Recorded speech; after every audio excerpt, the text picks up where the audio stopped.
여러분들은 자식들에게 헌신하는 삶을 살아오셨나요? 그렇다면 노후에는 자식을 위해 어디까지 희생할 수 있으신가요?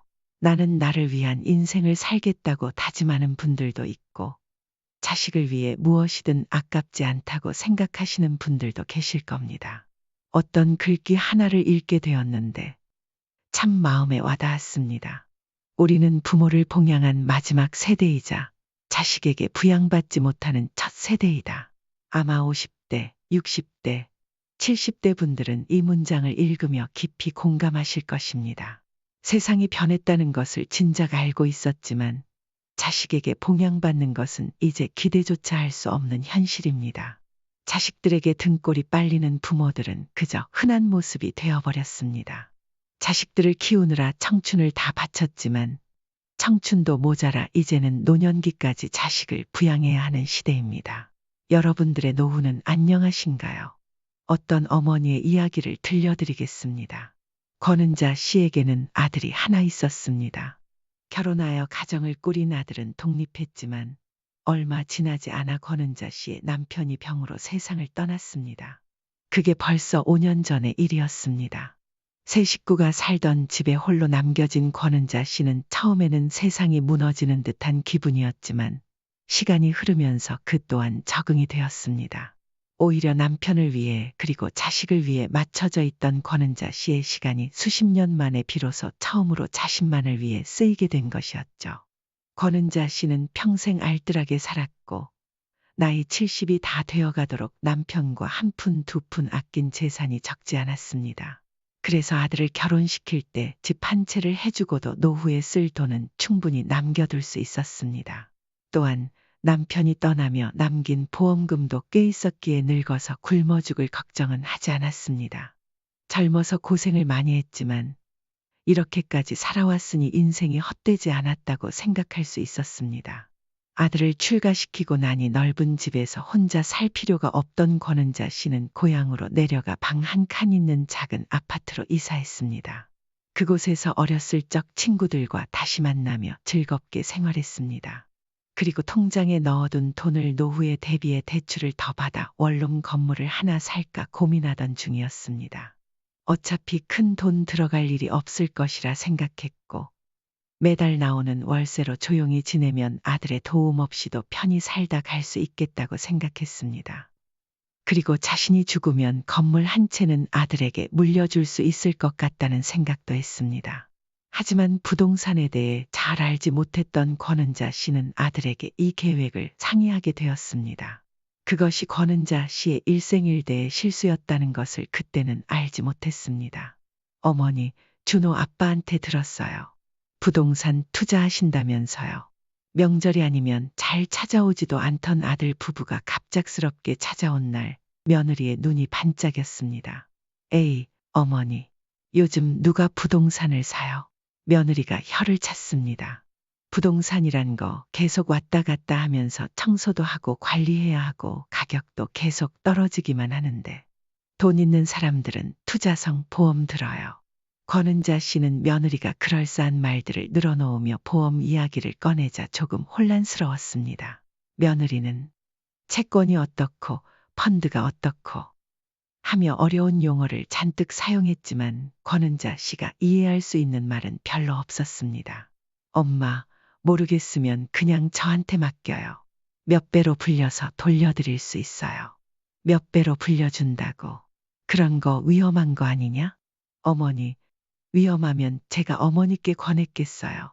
제가 보험회사 직원인데 그런 걸 모를까요? 며느리는 권은자 씨에게 진지하게 설득하며 말을 이었습니다. 그러나 권은자 씨는 그 제안이 전혀 달갑지 않았습니다.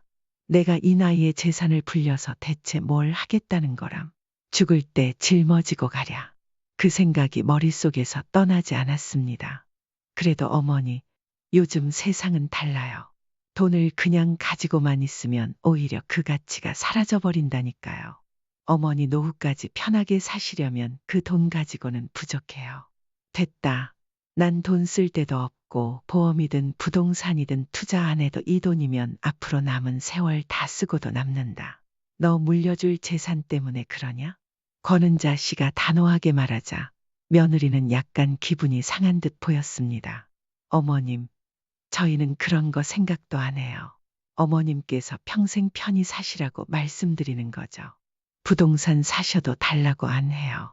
옆에서는 아들이 며느리 눈치를 보며 어쩔 줄 몰라 하고 있었습니다. 권은자 씨는 그 자리가 불편해졌지만 그래도 아닌 것은 아니기에 끝까지 투자하지 않겠다고 버텼습니다. 그러자 며느리는 화를 누르고 참는 듯이 가방을 들고 일어섰습니다. 어머니, 그럼 저는 가볼게요. 권은자 씨가 미처 대답하기도 전에 며느리는 문을 열고 나가버렸습니다. 아들은 간다는 말도 없이 안절부절 못하며 며느리를 쫓아나갔습니다. 그 모습을 본 권은자 씨는 혀를 찼습니다. 아이고, 강아지 마냥 쫄래쫄래. 웬일로 부르지도 않았는데 며느리가 갑작스레 찾아와 반가웠던 것도 잠시 결국 돈 이야기를 하려던 것이구나 싶었습니다. 얼마 전 남편 제사 때도 바쁘다고 못 온다더니 하루 만에 아들 부부가 불같이 달려온 것이 더욱 괘씸하게 느껴졌습니다. 그리고 자신의 뜻대로 되지 않으니 저녁밥도 먹지 않고 팩토처럼 나가버리는 며느리라니 세상에 이런 며느리가 또 있을까 싶었습니다. 그렇게 이야기가 끝난 줄 알았지만 다음 날 며느리 없이 아들이 다시 권은자 씨를 찾아왔습니다. 또 어쩐 일이냐? 엄마, 어제 준호 엄마가 했던 이야기 다시 생각해봤어요. 그 투자 얘기 말이냐? 안 한다고 했잖니. 그건 엄마가 잘 몰라서 그래요. 잘 생각해 보자고요. 세상이 변했잖아요. 됐어. 엄마는 돈 필요 없다고 했잖아. 왜 자꾸 이러는 거야? 엄마 건물 사서 나중에 물려줄 거라는데 내가 엄마 돈 때문에 이러는 거예요. 참 서운하네. 오히려 권은자 씨를 모진 사람처럼 몰아세우는 아들의 모습이 권은자 씨에게는 충격적이었습니다. 한편으로는 아들이 정말로 엄마의 이익을 생각해 주고 있다고 믿고 싶은 마음도 있었지만 전혀 기분이 좋아지지 않았습니다. 전혀 위험한 거 아니에요. 엄마, 나중에 어머니가 내신 돈은 그대로 돌려받는 거고 수익은 따로 더 받는 거라니까요.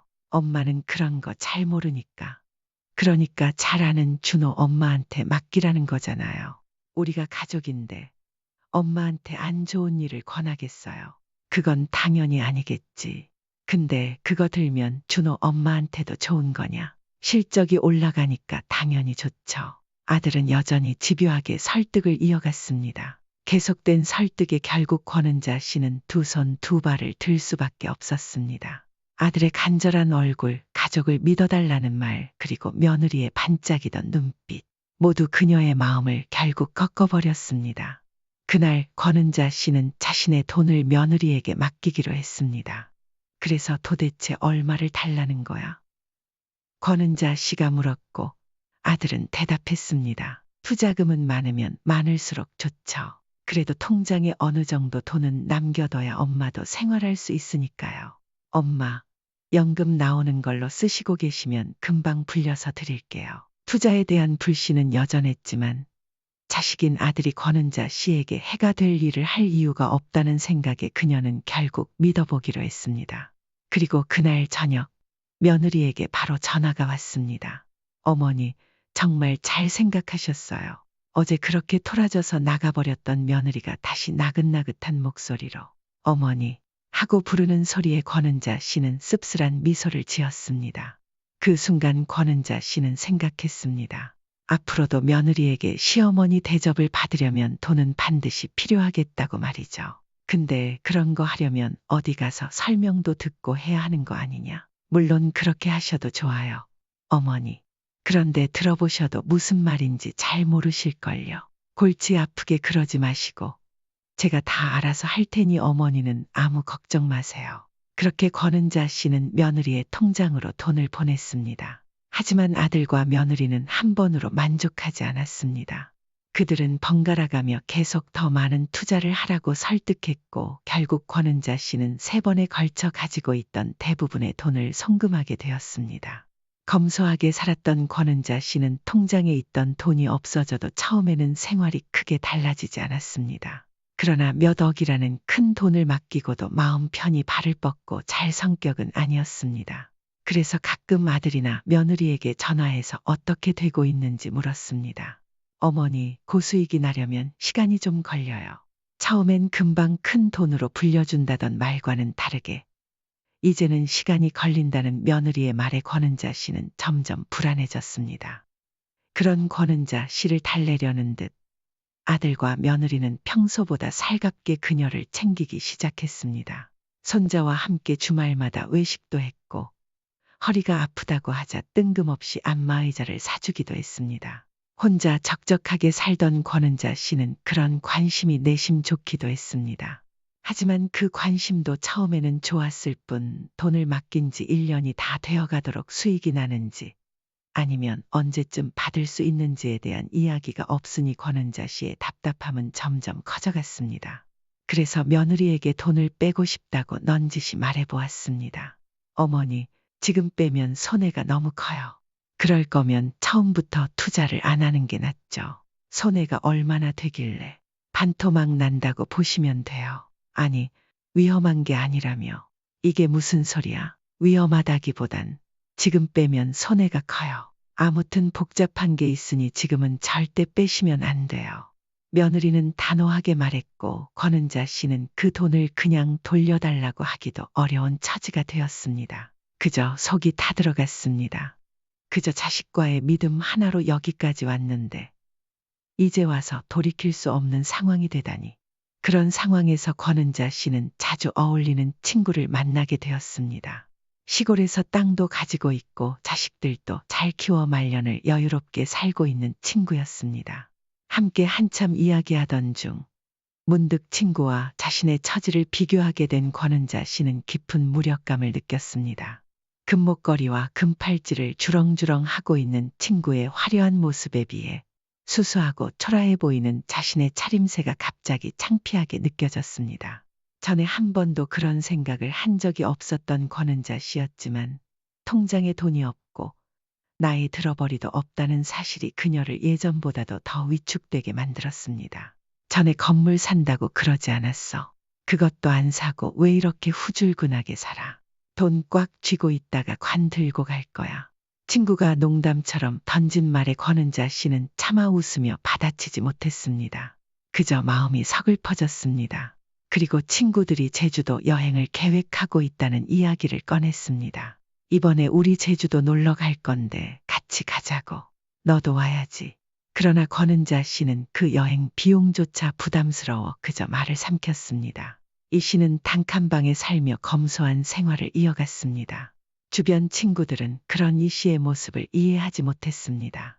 모르는 사람이 봤을 때는 마치 노후 준비를 전혀 하지 못한 가난한 노인처럼 보일 것이라는 생각에 이 씨는 더 이상 이렇게는 안 되겠다고 결심했습니다. 모든 것이 자신이 선택한 것이었지만 이제는 자존심이 점점 상해갔습니다.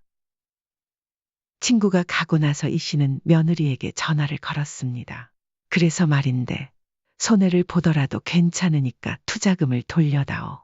이 씨의 말에 며느리는 불같이 화를 냈습니다. 지금 빼면 손해본다고 몇 번을 말씀드렸잖아요. 한 번 하셨으면 믿고 기다리셔야죠. 왜 자꾸 돌려달라고 하시는 거예요? 제가 그 돈 훔쳐갔어요.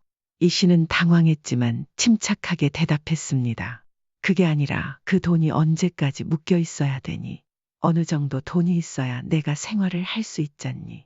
어머니, 연금 받고 계시잖아요. 그게 몇 푼이나 된다고 그러니? 그걸로 어떻게 먹고 살아? 준호 아빠가 용돈도 드리는데 왜 그러세요? 드리는 용돈이라고 해봐야 생일이나 명절 때 봉투에 조금씩 넣어주는 것이 전부였습니다. 그런 특별한 날이 1년에 몇 번이나 된다고 그 돈으로 생활하라는 것인지 기가 막혔습니다. 손해를 좀 보더라도 내가 직접 돈을 가지고 있어야 마음이 편할 것 같다는 이 씨의 말에 며느리는 다시 목소리를 높였습니다. 어머니는 그냥 저를 못 믿으셔서 그러시는 거잖아요. 제가 하는 일이 다 못마땅한 거죠? 그런 소리가 아니잖니. 나는 그저 이만 끊을게요. 이 씨가 말이 채 끝나기도 전에 며느리는 전화를 끊어버렸습니다. 이미 끊긴 전화기를 붙들고 있던 이 씨는 마치 귀신에게 홀린 듯한 기분이었습니다. 자신이 그렇게 심하게 말한 것도 아닌데 이렇게까지 화를 낼 줄은 몰랐습니다. 그리고 몇 시간이 지나지 않아 아들에게도 전화가 걸려왔습니다. 엄마, 선호 엄마한테 뭐라고 했길래 그래요. 뭐라고 하긴. 그냥 나는 내 돈 돌려받고 싶다고 했을 뿐이다. 엄마 돈 제대로 불려준다고 애 엄마가 며칠을 고민했는데요. 왜 자꾸 돌려달라고 하세요? 선호 엄마 괴롭히는 것도 아니고 왜 안 하던 시어머니 노릇을 하시는 거예요? 아니, 내가 무슨 시어머니 노릇을 했다는 거니? 이 씨는 너무나 억울했습니다. 내가 며느리 돈을 달라고 강요한 것도 아니고 손해를 보더라도 내 돈을 돌려받고 싶다는데 이것이 아들까지 나서서 시집살이를 논할 문제인가 싶었습니다. 아들과 며느리는 이 씨가 마치 나쁜 시어머니라도 된 것처럼 몰아갔습니다. 자신이 정말 나쁜 시어머니인 것 같다는 생각마저 들게 했습니다. 그렇게 되면 선호 엄마 실적에도 페널티가 있어서 안 좋단 말이에요. 당연히 서운하죠. 그런 건 나는 말을 안 하니까 모르지. 내가 목돈 들어갈 일이 있어도 쓰질 못하니까 하도 답답해서 그런 거야. 엄마가 무슨 목돈 들어갈 일이 있길래 그래요. 그런 건 내가 알 바 아니야. 내 엄마한테 전화해서 사과해줘. 지금 울고불고 난리야. 이 씨는 자신이 도대체 무엇을 잘못했다고 며느리에게 사과를 해야 하는지 알 수 없었습니다. 하지만 아들은 며느리가 울고불고 난리라고 말하며 이 씨에게 사과를 강요했습니다. 그 상황이 너무나도 야속하게 느껴졌습니다. 이 씨는 자존심이 상해 아들과의 통화를 끊고 며느리에게도 전화를 걸지 않았습니다. 아들도 몇 번 이 씨를 설득하려 했지만 더는 전화를 걸지 않았고 결국 아들 내외와 손자의 발길은 끊기고 말았습니다. 그렇게 한 달, 두 달이 지나자 손자가 보고 싶기도 하고 하나밖에 없는 자식과 돈 때문에 멀어진 것이 가슴 아프기도 했습니다. 이 씨는 결국 스스로 먼저 며느리에게 연락할 수밖에 없었습니다. 선호 엄마, 미안하다. 내가 좀 성급했던 것 같다. 전화 속 며느리의 목소리는 조금 상냥해졌지만 여전히 냉랭한 기운이 느껴졌습니다. 어머니, 그렇게 말씀하시면 제가 기운이 빠지잖아요. 그냥 믿고 기다려주시면 좋겠어요. 그래, 내가 너무 급했나 보다. 이 씨는 그저 관계를 다시 되돌리고 싶었고 며느리와 아들이 평소처럼 집을 찾아오기를 바랐습니다. 이렇게 굽히고 들어가야만 해결될 문제라면 스스로 먼저 자존심을 꺾기로 한 것입니다. 하지만 마음 한편으로는 여전히 답답하고 불안한 기분이 사라지지 않았습니다. 그저 가족이 다시 곁에 있는 것만으로도 이 불안을 덮어두고 싶었던 것일지도 모르겠습니다. 준호 엄마, 그때 내가 그렇게 말해서 기분 많이 상했지. 이 씨는 한번 굽히고 들어가기로 했습니다. 아니에요, 어머니. 다 잊었어요. 며느리는 새초롬하게 대답했습니다. 이 씨는 그저 좋은 게 좋은 거라고 생각하며 마음을 다잡기로 했습니다. 그래, 내가 어련히 잘 알아서 하겠지. 내가 앞으로 그 얘긴 안 꺼낼게. 네, 어머니. 제가 잘 관리해서 어머니 금방 부자 만들어 드릴게요. 그래, 알았다. 그렇게 이 씨는 아들 내외와 다시 연락을 이어가게 되었지만 마음 한구석은 여전히 불편했습니다. 결국엔 이 씨의 돈을 찾아오지 못했고 상황은 전혀 나아지지 않았습니다. 여기저기 여행을 다니는 친구들 이야기를 듣는 것도 피하게 되었고 이 씨는 외출을 자제하며 집에 머무르는 시간이 많아졌습니다. 돈이 아까워서 그 좋아하던 과일도 안 샀고 가습기가 걱정돼 춥게 살았으며 전기세가 무서워 여름에도 덥게 살았습니다. 젊어서 뼈 빠지게 고생하며 마련한 돈으로 편히 살려고 했던 노후가 이처럼 궁핍하게 이어지리라곤 상상도 못했습니다. 어느 날 이 씨는 여동생으로부터 전화를 받았습니다. 서로의 안부를 묻다가 여동생이 이 씨에게 아들 내외 이야기를 꺼냈습니다. 그나저나 언니는 좋겠어. 뭐가 좋아? 하나밖에 없는 아들이 그렇게 잘 나가니까. 그게 무슨 말이야? 우리 딸이 그러던데. 핸드폰에 사진 보여주면서 요즘 해외여행도 다니고 골프도 치고 그런다고 하더라고. 이 씨는 여동생의 말이 얼른 이해되지 않았습니다. 요즘 사람들처럼 인터넷도 할 줄 모르니 그런 세상 이야기는 생소했습니다. 하지만 이어지는 여동생의 말에 이 씨는 눈이 휘둥그레졌습니다. 그거 있잖아. 요즘 애들 핸드폰에 사진 올리고 그러잖아. 이번에 하와이 갔다 왔더라. 뭐 한두 달에 한 번씩은 꼭 가는 것 같다고 그러던데 언니도 같이 간 거 아니야? 여동생의 은근한 질문에 이 씨는 말문이 막혔습니다. 언니는 놓고 갔어? 들은 말로는 요즘 잘 먹고 잘 사는 것 같은데 하나밖에 없는 엄마는 왜 안 모시고 갔대? 놓고 가긴 뭘나. 내가 외국은 가기 싫다고 해서 안 간 거야. 나는 친구들이랑 제주도나 다녀올 생각이다. 그래, 난 또 우리 조카를 불효자 만드나 했네. 말도 안 되는 소리야. 이 씨는 대화를 얼버무리며 서둘러 전화를 끊었습니다. 마음이 울컥하며 서글픈 감정이 몰려왔습니다. 이 씨의 사정을 뻔히 알면서도 아들 내외가 해외여행을 다니며 호화롭게 지내고 있다는 사실이 그녀의 마음을 무겁게 했습니다. 더군다나 그녀에게는 아무런 말도 없이 자신들만 해외여행을 다녔다는 사실이 더 큰 배신감으로 다가왔습니다. 자신이 힘들다고 해서 아들 내외가 힘들게 살 필요는 없다는 것은 이해했지만 부모를 돌아보는 마음만 있었다면 그렇게까지 하진 않았을 것 같았습니다. 그 돈이 다시 떠오르기 시작했지만 며느리에게는 다시는 그 이야기를 꺼내지 않기로 약속했기에 한 입으로 두 말을 하기도 어려웠습니다. 나는 힘든데 너희는 왜 이렇게 잘 사냐는 소리로 들릴까봐 속을 내보이지도 못했습니다. 생각이 꼬리를 물고 계속 이어지다 보니 결국은 체념하게 되었습니다.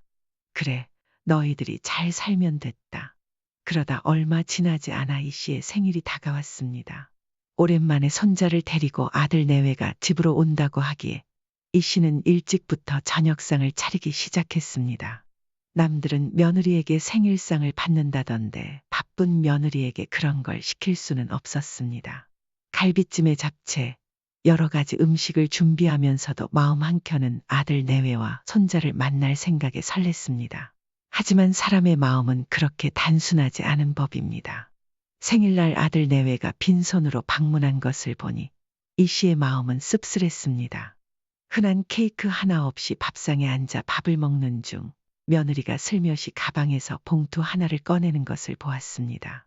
이 씨는 선물이 없어서 내심 실망했던 자신을 떠올리며 멋쩍게 미소를 지었습니다. 어머니, 이거 받으세요. 이게 뭐냐? 어머니 생신이시라 조금 넣었어요. 아니, 뭐 이런 걸 다 준비했냐. 그냥 오면 됐지. 이 씨는 그렇게 말하면서도 마음 한편으로는 기쁜 표정을 감출 수 없었습니다. 슬그머니 봉투를 열어보니 그 안에는 5만 원짜리 지폐 2장이 들어 있었습니다. 이 씨가 오늘 저녁상을 차리기 위해 장을 보며 쓴 금액만 해도 10만 원이 넘었는데 그에 비해 봉투에 든 액수는 적어 보였습니다. 하지만 이 씨가 진정으로 속상했던 것은 액수 때문이 아니었습니다. 비록 양말 한 켤레만 선물로 받았어도 기쁘게 받아들였겠지만 며느리가 봉투를 내밀며 건넨 말은 이 씨의 가슴에 가시처럼 박혔습니다. 어머니, 너무 적게 담았죠? 죄송해요. 요즘 선호 학원비 때문에 생활비가 빠듯하네요. 자식 키우기 참 힘들어요. 그죠? 웃으면서 내뱉는 며느리의 말이 이 씨에게는 공허하게 들렸습니다. 한 달에 한 번 해외여행 갈 정도로 잘 살면서 1년에 한 번뿐인 시어머니 생일에 아이 학원비 때문에 10만 원밖에 못 드렸다고 말하는 그 태도가 어이없게 느껴졌습니다. 만약 동생의 전화를 받지 않았다면 오히려 안쓰럽게 생각해서 뭐라도 더 챙겨주려 했을지 모릅니다. 하지만 이미 며느리의 말이 빈말이라는 것을 알고 있는 이 씨에게 그 말은 더욱 서운하게만 다가왔습니다. 차라리 아무 말 없이 돈을 주었더라면 기쁘게 받았을 텐데 며느리는 굳이 핑계를 대며 이 씨의 마음을 더 상하게 했습니다. 그러면서도 며느리는 목이며 팔이며 온몸에 번쩍번쩍 빛나는 장신구를 걸치고 있었으니 그것도 참 모순적이라고 느껴졌습니다. 요새 그렇게 힘드냐? 그럼요, 어머니. 물가가 워낙 많이 오르니까요. 과일 하나 사 먹기도 벌벌 떨린다지, 그려. 그래서 나도 요즘 보일러도 안 틀고 전기장판도 안 틀어. 어쩐지 집이 너무 춥네요. 저희가 돈 많이 벌어서 어머니 가슴이라도 내드려야 할 텐데 죄송스럽네요. 알면서도 묻는 질문에 대한 며느리의 대답은 이 씨의 속을 후벼 파듯 아팠습니다. 이 씨는 잠시 화장실에 다녀온다고 말하며 욕실로 들어갔습니다. 세면대 양옆을 짚고 거울 속 자신을 바라보았습니다. 그 속에는 늙고 초라한 여인이 서 있었습니다. 내가 무슨 부귀영화를 누리겠다고 이 나이에 돈 때문에 이런 서름을 느껴야 하나. 자식 눈치, 며느리 눈치 보며 계속 이렇게 살아야 하나. 가슴이 뜨거워지며 속에서 뭔가 치밀어 오르는 것 같았습니다. 한참 동안 욕실에 서서 심호흡을 한 뒤 이 씨는 나와 아들과 며느리에게 단호하게 말했습니다. 안 되겠다. 내 돈 받아야겠다. 아들은 눈이 휘둥그레졌고 며느리는 불편한 표정을 지었습니다. 아니요, 엄마. 또 그 얘기예요. 다 끝난 얘기잖아요. 그래도 좋다. 반토막 나도 괜찮으니까 그 돈 내가 쥐고 있어야겠다. 이 씨의 단호한 말에 분위기는 급격히 싸늘해졌습니다. 며느리는 콧바람을 거칠게 내뿜으며 인상을 찌푸렸고 아들도 난감한 표정으로 이 씨를 바라봤습니다. 내가 앞으로 100년, 200년 살 것도 아니고 그냥 남은 돈 다 쓰다가 죽으려 한다. 생활이 힘들어서 그러세요. 저희가 다음 달부터는 생활비 좀 보태드릴게요. 아니, 필요 없다. 너희한테 손 벌릴 생각 없으니까 그냥 그 돈만 다시 다오. 또 왜 그러시는 거예요? 제가 그렇게 못 믿으세요. 이전 같았으면 며느리의 말에 이 씨는 당황하며 부인했겠지만 이번에는 이 씨도 더 이상 어물쩍 넘어갈 생각이 없었습니다. 아니면 그 투자했다는 내역서라도 보여줘라. 지금 얼마가 남았는지 확인하고 찾아오겠다. 이 씨의 요구에 며느리의 얼굴은 점점 울그락불그락해졌고 급기야 며느리는 울음을 터뜨렸습니다. 어머니, 정말 너무하세요. 결국엔 증거를 보여달라니 그게 뭡니까? 증거라니 뭐든 내 돈이 얼마나 남았는지는 알아야 할 것 아니냐. 엄마, 나중에 다시 얘기해요. 이러다 사람 잡겠어요. 아니, 내가 무슨 사람을 잡았다는 거니? 지난번부터 왜 자꾸 나를 나쁜 어미로 몰아가? 내 돈 내가 보여달라는 게 그게 무슨 잘못이야? 그만하세요. 다음에 다시 얘기해요. 결국 며느리는 화가 머리끝까지 차오른 상태로 자리에서 일어났습니다. 밥을 먹던 손자를 급하게 일으켜 아들 부부는 아무런 인사도 없이 그 자리에서 나가버렸습니다. 쾅하고 울리는 문 닫히는 소리에 이 씨는 황당함을 감출 수 없었습니다. 그렇게 생일상을 차려주고 축복을 받길 기대했지만 그들은 오히려 문을 쾅 닫고 나가버린 것입니다. 그들이 떠난 뒤 홀로 남겨진 이 씨는 집안에 가득 찬 정막 속에서 무언가 이상하다는 생각을 하게 되었습니다. 내가 돈이 얼마가 남았든 상관없다고 했는데 이렇게 꽁꽁 감추고 보여주지 않으려는 걸 보니 뭔가 잘못된 게 분명하다. 이 씨는 불안감을 떨칠 수 없었습니다. 밥상에 가득 차려진 음식들을 홀로 치우면서도 정신은 온통 그 돈에 팔려 있었습니다. 그들이 그토록 강하게 반응하고 내역을 보여달라는 말을 듣자마자 문을 닫고 나간 이유가 무엇일까? 아무래도 단순한 문제가 아닐 것 같았습니다.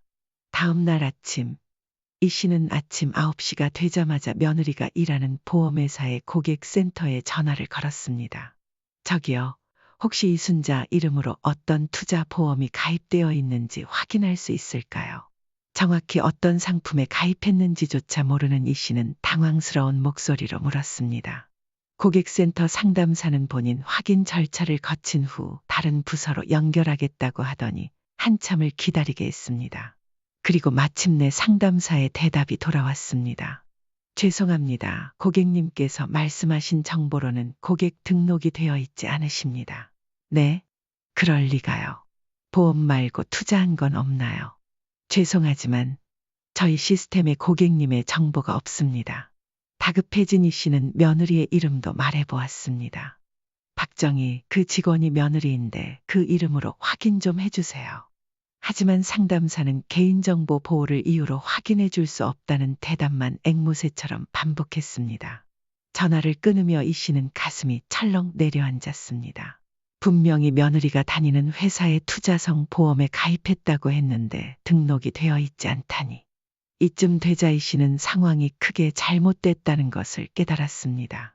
그동안 한 번도 구체적으로 설명하지 않았던 이유가 이런 것이었을지도 모른다는 생각이 들었습니다. 이 씨는 그 자리에서 하늘이 무너지는 기분을 느꼈습니다. 자신이 힘들게 모은 돈이 어디론가 사라져버린 것 같은 불길함에 휩싸였습니다. 아들에게 전화를 걸었지만 회사에 있는지 전화를 받지 않았습니다. 그래서 이 씨는 퇴근 시간이 될 무렵 마음을 굳게 먹고 버스를 타고 아들의 집으로 직접 찾아갔습니다. 아들의 집에 도착해 초인종을 눌렀을 때 문을 열어준 아들과 며느리는 이 씨의 갑작스러운 방문에 당황했습니다. 어머니, 말도 없이 무슨 일이세요? 며느리는 당황한 표정으로 물었지만 이 씨는 굳은 얼굴로 다짜고짜 말을 꺼냈습니다. 내가 오늘 준호 엄마 회사에 전화를 해봤다. 그 말을 듣는 순간 아들과 며느리는 꿀먹은 벙어리가 된 듯 입을 다물었습니다. 이 씨가 무슨 이야기를 할지 직감한 듯 그들의 얼굴에 긴장감이 감돌았습니다. 이 씨는 신락 같은 희망으로 며느리가 오해라고 해주기를 바랐습니다. 그러나 그들의 표정이 모든 것을 말해주고 있었습니다. 내 돈 어디 있니? 이 씨의 목소리는 떨렸습니다. 엄마, 일단 진정하시고 내 돈 어디냐고 물었다.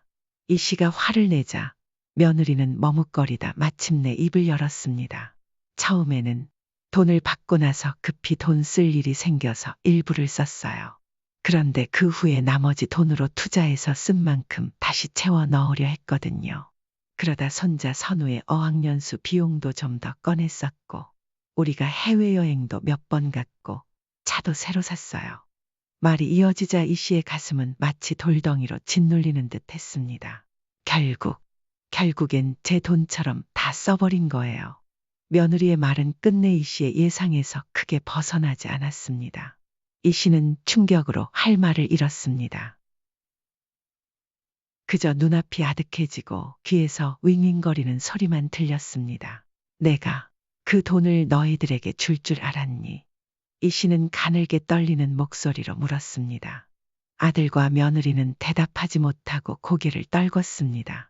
이 씨의 손이 주먹으로 쥐어지며 파르르 떨렸습니다. 내가 내 전 재산을 너희들한테 맡겼더니 결국 다 써버렸구나. 내가 이 나이에 돈 때문에 이런 꼴을 당하다니. 이 씨의 눈가에 눈물이 맺혔습니다. 나는 너희가 잘 살기만 바랐어. 그런데 이게 결국 내 마지막 희망에 대한 대가란 말이냐. 아들은 침묵을 지키며 이 씨를 바라봤지만 그 눈빛 속에는 아무런 뉘우침도 보이지 않았습니다. 단지 당황과 불안함만이 자리 잡고 있었습니다. 며느리는 말끝을 흐리며 울먹거렸지만 그것조차 이 씨에게는 변명이자 핑계처럼 들렸습니다. 이 씨는 집을 나서면서 말했습니다. 이제 너희들이 알아서 해라. 나는 더 이상 믿지도 기대하지도 않는다. 그 말은 이 씨의 마음속 깊은 상처와 실망을 담고 있었습니다. 그래서 돈은 얼마라도 있을 것 아니냐. 이 씨의 목소리는 떨렸고 표정은 참담했습니다. 다음 학기에 준호가 유학을 가기로 했는데 학비가 너무 비싸서 그건 썼어요. 며느리는 더듬거리며 말했다. 근데 엄마 돈 뺏어가려던 건 아니에요. 갚으려고 했어요. 그러니까 투자하고 뭐고 신용도 안 했다는 거지. 이 씨의 목소리는 차가워졌습니다. 나중에는 내가 뭘 물으면 뭐라고 거짓말할 셈이었느냐? 거짓말이 아니라 잠깐 빌려 쓸 생각이었어요. 이 씨는 비웃으며 말했다. 차라리 준호 유학 자금이 필요하다고 솔직히 말해서 도와달라고 하지 그랬니? 그건 엄마가 건물을 산다고 하셨으니까. 며느리는 말끝을 흐렸다. 이 씨는 눈앞이 깜깜해졌습니다. 이게 어떤 돈인지 너희는 알기나 하니. 엄마와 아빠가 평생을 모은 돈이다. 그리고 그건 아빠의 목숨 값이기도 해. 그런데 그걸 한 푼도 남김없이 다 썼다고. 결국 그 돈을 너희 호의호식하는 데 쓴 거지. 맞지? 아들은 얼버무리듯 대답했습니다. 엄마, 우리 준호 잘 가르쳐 보려고 그랬어요. 이 씨는 더 이상 참을 수 없었습니다. 준호 핑계 그만 대라. 여행 다니면서 사치할 때 내 얼굴이나 떠올려 보았느냐. 애비 생각은 했느냐? 그러자 며느리는 변명하듯 말했습니다. 솔직히 저희도 돈 나갈 때가 너무 많아요. 어머니는 돈 쓸 곳이 없으시잖아요. 하나밖에 없는 손자에게 투자했다고 생각해 주시면 안 될까요? 나중에 준호가 잘 되면 할머니를 잘 모실 겁니다. 그걸 지금 말이라고 하고 있는 거냐? 이 씨는 숨이 턱에 차올랐습니다. 너희는 정말 그렇게 생각하니? 저희가 다른 데 쓴 것도 아니고 자식 잘 되라고 한 거잖아요. 왜 그렇게 화를 내세요?